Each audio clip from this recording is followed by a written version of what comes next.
제가 엔진을 보게 된 이유는 다음과 같습니다. 지금 카타르 쪽에서 불가항력이 선언이 되었습니다. 아스파란이라는 프로젝트가 있었는데 거기 폭격을 맞게 되면서 이제 5년 뒤에 복구가 가능하다 이렇게 내용이 나왔고, 그러면 전 세계 1위 생산자인 카타르가 빠진다. 그럼 미국이 주도권을 잡게 됩니다.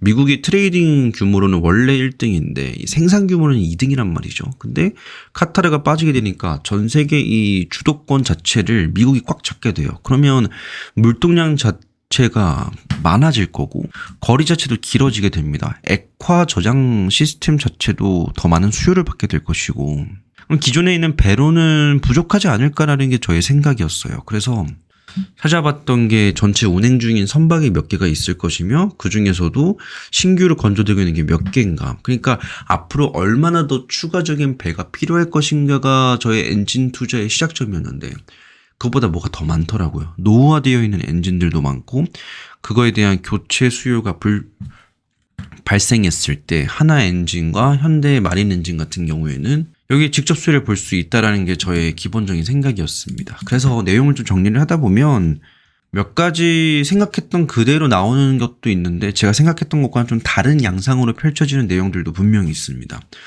내용을 5개로 요약을 해보면 거시적 필연성에 놓여져 있죠. 지금 카타르가 빠지게 되고 미국이 들어오게 되면서 가장 큰 관건은 뭐냐, 노후화되어 있는 증기 터빈을 빼라라는 겁니다. 환경 규제도 있고 연비 차이가 너무 많이 나요. 그래서 신규로 만들어지고 있는 이중 엔진으로 갈아타라라는 거고 이게 강제되고 있습니다.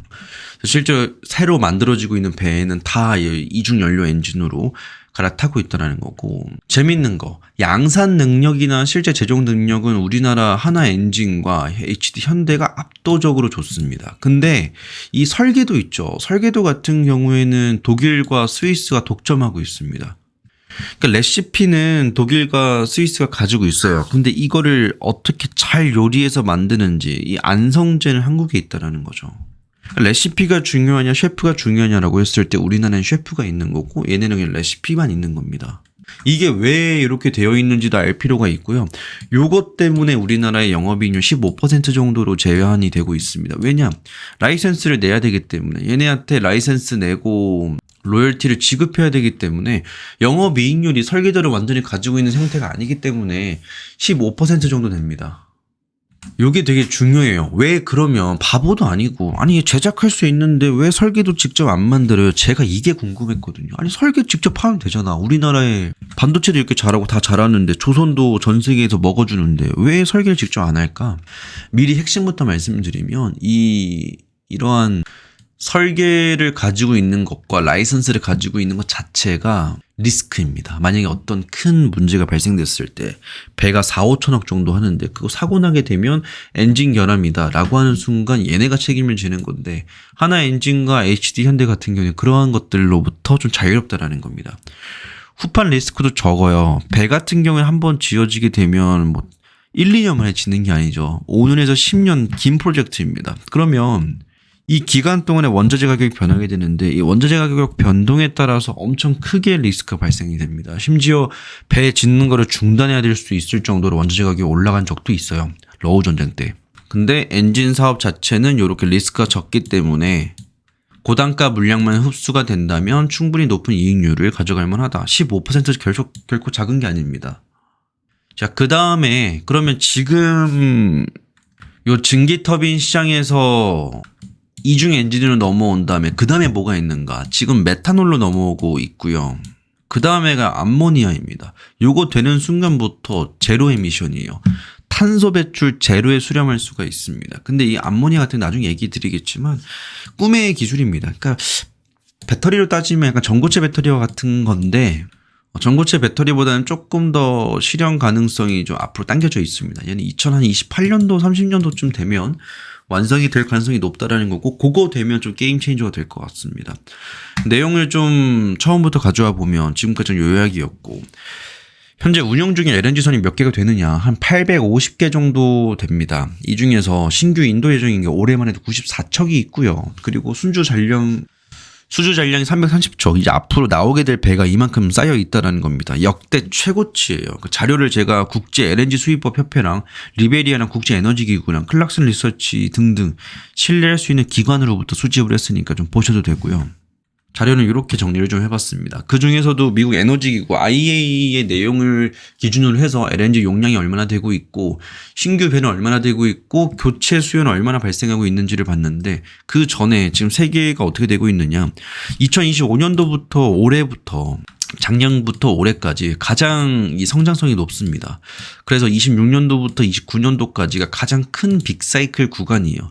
합해서 보면 5년 정도가 이렇게 큰 빅사이클 국면에 있는데 여기서 보시면 가장 큰 비중 차지하는 게 미국입니다. 미국이 2019년도부터 시장을 주도해 왔어요. 근데 올해부터는 더욱더 미국이 이 성장세를 주도한단 말이죠. 미국과 이 주황 색깔 카타르가 중심입니다. 카타르 27년도부터 본격적으로 생산량은 늘려가요. 근데 카타르 하면 제가 지난번에 영상 찍은 거 기억나시죠? 전 세계 생산량 1위가 카타르입니다. 근데 지금 카타르 아스파란 이 생산시설이 폭탄 맞게 되면서 불가항력 선언했어요. 5년 걸려요, 복구하는데. 최소 5년입니다. 그러면 지금부터 5년이면 요거 끝나고 나서예요. 그러면 여기 들어가는 이 주황색 선 자체가 카타르가 빠지게 된다는 겁니다. 다 빠질 수도 있고 아니면 일부 축소될 수 있는데 그럼 이거 누가 메꿔야겠어요? 2명이죠. 5만 이런 애들입니다. 아니면 미국이 메꿔야 돼요. 근데 높은 확률로 미국이 메꾸겠죠. 갑자기 여기 밑에 있는 오만이나 뭐 모잠비크 이런 애들 치고 올라올 일은 없잖아요. 아니면 아랍에미리트나. 결국에는 미국이 카타르의 공백을 메꿔줘야 된다는 겁니다. 언제부터? 요때부터. 27년도부터가 메인인데 이때는 복구가 안 되겠죠. 그러면 앞으로 요 기간 동안에 이 성장세를 미국이 견인한다는 겁니다. 미국이 전반적인 주도권을 가져가게 된다는 거고 실제로 요 자료가 공개된 시점이 26년도 3월 17일이에요. 그러니까 전쟁이 시작된 거는 인식하고 있지만 이 카타르 시설이 공격받아가지고 불가항력 선언한 게 반영이 안 되어 있습니다. 그러면 이제 해맑게 이제 27년도부터 들어와야지라고 했던 애들이 못 들어온다고요. 그럼 이제 앞으로 이 주황색 선인 주황색 아니죠, 빨간색 핑크 미국이 다 이걸 먹겠다라는 겁니다. 그래서 러시아도 막혀 있고 그리고 카타르도 막혀 있으니까 미국이 시장을 주도할 거다. 그래서 미국 시장을 좀 잘 봐야 된다라는 거고. 전체 최종 투자 결정 이후로 LNG 프로젝트가 어떻게 진행되고 있는가를 보면 공사 중인 단계가 뭐 호주, 세네갈, 나이지리아, 모잠비크, 말레이시아, 아르헨티나 뭐 등등의 국가에 펼쳐져 있습니다만 결국에는 메인은 미국입니다. 코퍼스 크리스티 지난번에 얘기드렸던 쉐니어 에너지와 쉘 얘들보다 포트 아서, 리오그란데 얘네를 좀 봐야 됩니다. 얘네가 다 시작되는 게 26년도부터 30년도에 몰려 있어요. 얼만큼 팔아먹으려고 하는지 감도 안 오죠. 심지어 위에 있는 멕시코와 캐나다 같은 경우는 다 미국 겁니다. 이 국가들도 다른 국가들 아프리카나 아시아 태평양, 중앙아메리카, 남아메리카, 중동 이 지역에 있는 프로젝트들 중에서도 일부는 미국이 포함되는 게 있다. 그리고 나머지 얘네 사이즈를 다 합쳐봤자 카타르 얘네보다 못해요. 근데 지금 카타르가 생산이 안 된다고요. 그러면 이거 빠지는 거죠. 자, LNG 생산과 운송 부분에 있어서의 주도권은 미국이 잡고 있다. 요게 핵심입니다. 자, 그러면 활성화되어 있는 배 말고, 그러니까 LNG 수요가 늘어나고 있다, 새로운 배가 필요하다 이런 논리 말고요. 기존에 있는 배들 중에서 노후화돼서 버려야 되는 배가 있지 않을까라는 생각도 해보셔야겠죠. 그러면 15년 이상 된 노후화된 선이 260척입니다. 전체적 35% 정도가 노후화되어 있고요. 좀 심각하게 노후화된 건 10% 정도 남짓됩니다. 그러면 여기서 당장의 교체 수요가 발생하고 있는 260척 이상 정도는 당장 이제 슬슬 교체를 해야 된다는 거예요.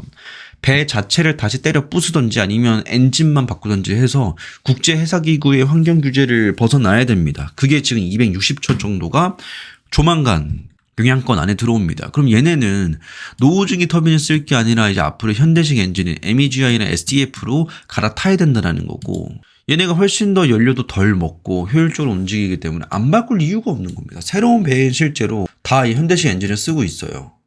열 효율도 거의 2배가량 차이가 나고 있고요. 연료 소모 매우 낮지. 그리고 BOG 관리, 그것도 단순 연소를 해버리거든요. 그러니까 이게 뭔 말이냐면 LNG를 운반을 하다 보면 가스가 나오잖아요. 근데 그거를 원래 그냥 연료로 쓰거나 배가 아니면 중간에 너무 많은 날려 보내야 된대요. 그럼 단순히 연소시켜가지고 예를 들어서 LNG를 한 100 정도를 운송해줘라고 했는데 이 노후화되어 있는 증기터빈 같은 경우 100을 줬더니만 나중에 도착해보면 70이나 80 남아있는 거예요. 그중 일부는 썼으니까. 근데 신규 선박은 다시 재액화하는 장치를 가지고 있기 때문에 쓸 필요도 없는 거고 보내고자 했던 물량을 그대로 옮겨줄 수가 있다는 거예요. 그러면 고객사 입장에서 훨씬 더 좋겠죠. 얘가 더 유리하다는 거고.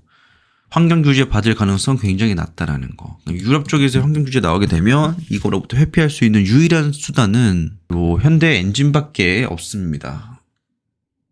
자, 기본적인 원리는 이렇게 되고 있고요. 그리고 완전 제어효과 장치 FRS의 작동 원리 이해를 해보면 이렇게 됩니다.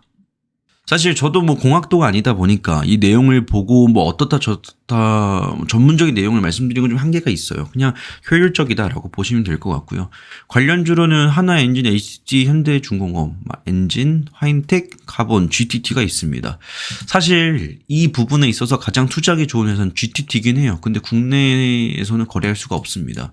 프랑스 직접 투자해야 되고요. 미국에 ADR로 상장되어 있는데 OTC 마켓에 그러니까 장 외거래만 가능해요. 그러니까 못 삽니다.